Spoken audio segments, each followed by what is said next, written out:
Hi guys, how's it going? Laura with Garden Answer. I'm working on a container today that I'm really excited about and wanted to share with you guys. So I'm working with a couple of plants that are going to be introduced next year in 2019, and I'm so thankful to get the chance to grow them this year, see how they do, and then share the process with you guys. And I really like pink, so this is going to be a really fun arrangement anyway. I'm so excited just to see how these grow. So for my thriller, I'm going to be using this plant right here. It's called Rockin fuchsia. It's an annual salvia. I have grown the Rockin deep purple. In fact, I have that planted out in one of my landscapes this year. I planted it in a pot last year. So I'm just excited to have this different color. The wonderful thing about these annual salvias is that the calyx that holds the bloom, they remain dark colored. So even after the bloom itself has shriveled and fallen off, it still looks like the plant is in bloom. You don't need to deadhead it. And they are a pollinator magnet. So if you want to attract hummingbirds, butterflies, honeybees, this is a really good annual to plant.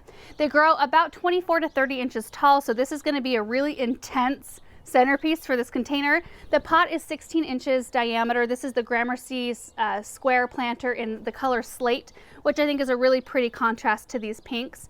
Now this Superbells I'm going to be using is called Superbells Doublette Love Swept.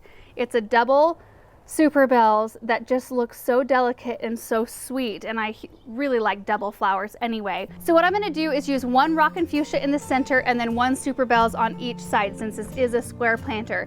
And I think that this amount of plants is really perfect. So I've already filled the container with soil and some continuous release plant food. So now I'm just going to plant it up real quick.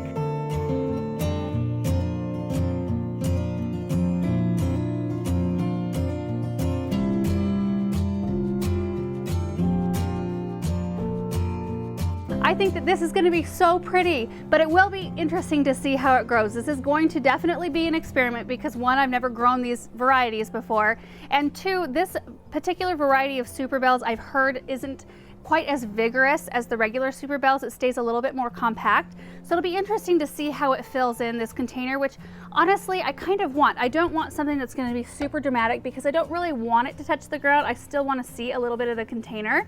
So it might work out great.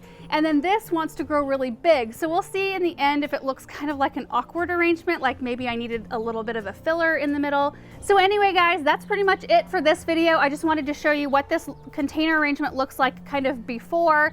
That way when we update you, you can see how these things are growing on. So make sure you're subscribed. That way you'll be sure to catch those updates when we give them. Thank you so much for watching this video, and we will see you in the next one. Bye.